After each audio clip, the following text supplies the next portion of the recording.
Los pactos bíblicos. Hasta aquí hemos avanzado ya en muchos estudios acerca de grandes doctrinas bíblicas, grandes doctrinas del cristianismo. Y el día de hoy veremos los pactos bíblicos, que trata acerca de cómo Dios se relaciona con el hombre, cómo Dios se relaciona con su creación. Y para esto quiero comenzar diciendo que se ha dicho muchas veces que el cristianismo es una relación más que una religión. Y es cierto, en cierto sentido, valga la redundancia. Si tú le preguntabas, por ejemplo, a una persona del pasado, vamos a suponer los años 1000 en adelante, después de Cristo, si tú le preguntabas a una persona si practicaba la religión y le preguntabas acerca de cuál era su pensamiento acerca de la religión, pues te iba a decir que sí, y que practicar la religión era algo muy bueno. Sin embargo, si esa misma pregunta la haces el día de hoy a las personas en la calle, te van a decir que la religión, muchas personas, no digo que todas, pero muchas personas te van a decir que la religión no la practican y que es algo malo. La religión, su sentido al día de hoy, el sentido de la palabra religión, tiene una connotación muy negativa. Tiene una connotación de hipocresía, tiene una connotación de abuso, tiene la connotación de confusión y así muchas otras cosas que en la mente de las personas significa la palabra religión. Pero en el sentido antiguo de la palabra, la religión tenía un tono positivo. Así que cuando nosotros podemos oír la palabra religión, tenemos que ser cuidadosos a la hora de definirla, porque depende de cómo la definamos es que la palabra religión puede tener connotaciones negativas o positivas. Ahora, Dios estableció desde el principio la manera correcta en que el hombre se tenía que relacionar con Dios. Dios puso los términos sobre los cuales Adán y Eva se relacionarían con él. Y así, por ende, toda la humanidad.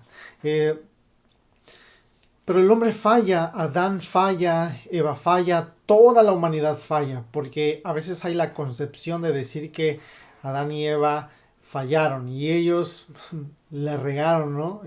Por decirlo de alguna manera. Pero la Biblia afirma que todos se desviaron. O sea, si tú y yo hubiéramos estado ahí, probablemente, si tú y yo hubiéramos estado en el lugar de Adán, lo más seguro hubiera sido que hubiéramos fallado también. Inclusive hay teólogos que dicen que Adán era el mejor representante de nosotros como creación, como criaturas. Eh, Sin embargo, él falló, Eva falla. Los dos tienen culpabilidad, así como todos los seres humanos tenemos culpabilidad. Ahora, entonces, Dios establece los términos bajo los cuales el hombre se tendría que relacionar con él. Dios establece los términos.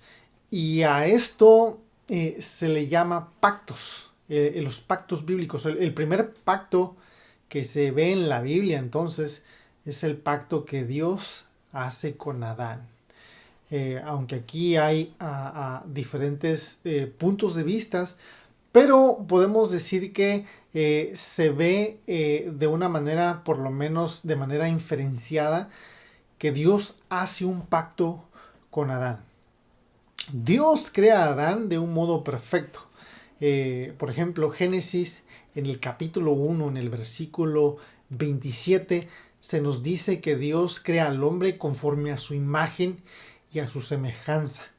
Y seguimos leyendo en Génesis 1:27 en adelante y vemos que Dios crea también a la mujer, Eva. Dios crea varón y hembra. Pero al final del versículo 30, en el versículo 31 nos dice esto. Y vio Dios que todo lo que había hecho, y aquí que era bueno en gran manera. Hasta ahí podemos ver que todo lo que Dios ha creado es bueno. Dios ha creado su creación perfecta, ha creado al mundo de manera perfecta, ha creado todas las cosas, los animales, el agua, el sol, las montañas, todo lo ha creado bueno. Hasta la relación con el hombre se puede inferenciar que la crea de una manera buena. Dios establece los términos. El pacto entonces se puede definir como, hay muchas maneras de definirlo y es un poco complicado de definirlo, pero es la manera en que Dios establece promesas, pero a su vez también establece condiciones. Dios de una manera soberana establece los términos y aunque el hombre tiene parte en el pacto, pero Dios es quien soberanamente los establece. Para ilustrar esto, aunque no es una ilustración del todo correcta, podemos decir que lo ilustra de una manera muy semejante es el matrimonio. Cuando dos personas se unen, se establece un pacto.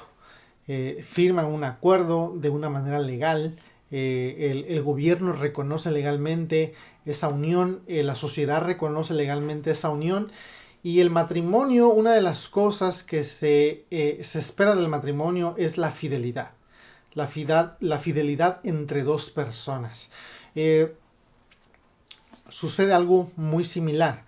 Cuando Dios establece los términos, Dios espera obediencia de su creación. Dios espera obediencia absoluta, perfecta de su creación.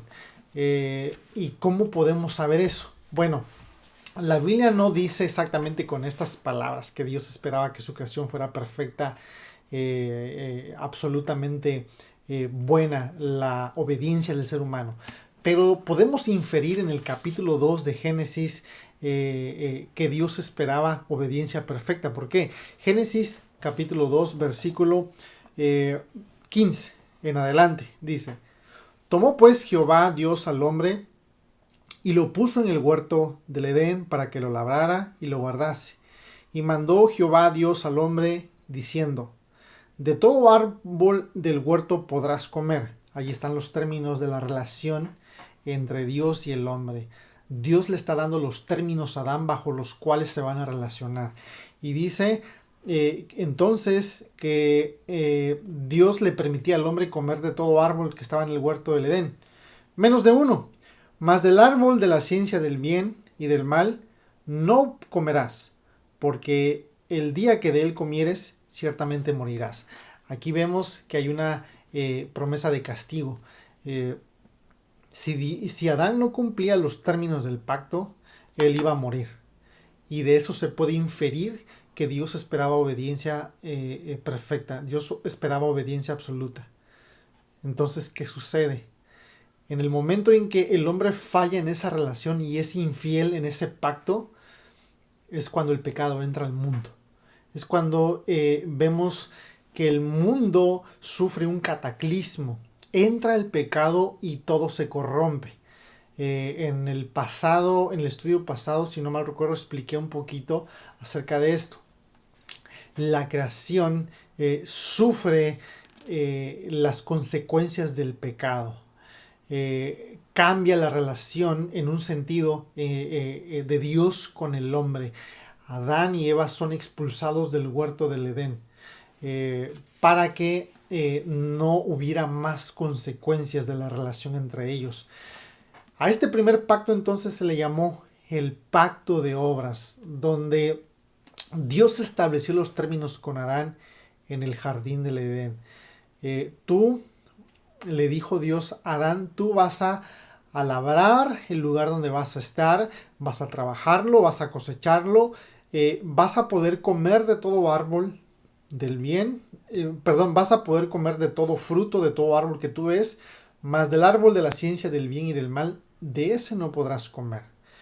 Y es por eso que Adán, cuando come del árbol, cuando Adán y su esposa comen del árbol, es que son infieles al pacto que Dios había establecido. Y ahí vemos que en ese primer pacto entonces el hombre no es capaz de cumplirlo, aunque Dios había creado todo bueno todo estaba bajo las perfectas condiciones para que la relación entre Dios y el hombre se diera. Sin embargo, el hombre decidió desobedecerlo. Ahora vamos a entrar al otro pacto que Dios establece con el hombre. A esto normalmente se le llama el pacto de gracia. Aunque ahorita no lo vamos a ver, lo vamos a desarrollar el próximo estudio. Pero en el pacto de gracia vemos a Dios dándole al hombre una segunda oportunidad. El hombre falla en los términos en los cuales Dios ha establecido o había establecido hasta ese momento. Adán y Eva fallaron. Sin embargo, Dios todavía le da una segunda oportunidad para que el hombre pueda recapacitar y se pueda seguir relacionando con Dios. Y eso, en esto podemos decir que Dios es un Dios de segundas y terceras oportunidades, donde el hombre falla y eso se sigue repitiendo a lo largo de toda la historia de la humanidad. Dios ha establecido los términos bajo los cuales el hombre se debe de relacionar con él. Sin embargo, el hombre todavía sigue fallando el pacto.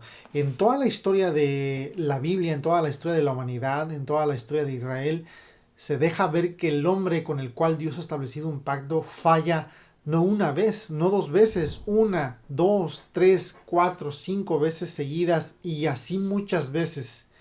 Y Dios sigue extendiendo su perdón, su gracia, de su amor. Sigue Él todavía extendiendo su mano al hombre que es pecador. Y esto, cuando Dios establece su pacto, Él lo hace de una forma que está dándole al hombre la oportunidad de relacionarse con él, de experimentarlo. Dios está dándole al hombre algo tan bueno, tan precioso, tan valioso, que es la oportunidad de tener una relación con Dios y poder ser un socio con Dios, en el sentido de que el hombre va a participar en la administración de la creación de Dios. Dios le da un bien al hombre, que es el de poder disfrutar la presencia de Dios, es el de poder disfrutar la relación con ese ser supremo, con ese ser perfecto, con ese ser que no carece de defectos. Todo el mundo anhela relacionarse con una persona sin defectos. Sin embargo, como personas todos fallamos, todos nos hemos desviado, como dice la Biblia. Sin embargo, hay una persona en este mundo con el cual nos podemos relacionar y esa persona es una persona perfecta, es Dios mismo y a través de Jesús es que podemos relacionarnos con Él. Por eso también otra de las reflexiones que podemos sacar al día de hoy es que en esta Navidad que se aproxima y que se avecina podemos reflexionar en el hecho de que Dios ha hecho un pacto con cada uno de nosotros, con cada uno de los que le hemos recibido, con cada uno, con cada uno de sus hijos. Y aunque nosotros hemos fallado una y otra vez, Él sigue extendiéndonos su mano, Él sigue perdonándonos, Él sigue dándonos la oportunidad de relacionarnos con Él. Aunque también esto significa que cuando le fallamos, eso no va a quedar como algo que no tiene importancia. ¿Por qué? Porque en cada decisión que tomamos mal, en cada acto pecaminoso, hay consecuencias. Dios nos perdona, sí Dios nos perdona, pero también hay consecuencias de la gravedad del pecado, de la gravedad de desobedecer a Dios. Así que, mis hermanos, simplemente recordar que en esta Navidad Dios nos dice que envió a su Hijo unigénito, que Dios envió a su Hijo especial para restablecer esa relación contigo y conmigo. Si tú no tienes una relación especial con Dios, es importante reflexionar en este hecho y poder darle las gracias a Dios de que nos extiende su mano para volver a restablecer la comunión, para volver a tener esa comunión con Él. Y eso es precisamente de lo que trata la palabra religión. Revolver, ligos, unir. La palabra religión en su sentido positivo podríamos decir que es volver a unirnos con Dios. Así que no nos perdamos la oportunidad que Él a cada día nos brinda. Espero que esto sea de bendición y que el Señor les bendiga.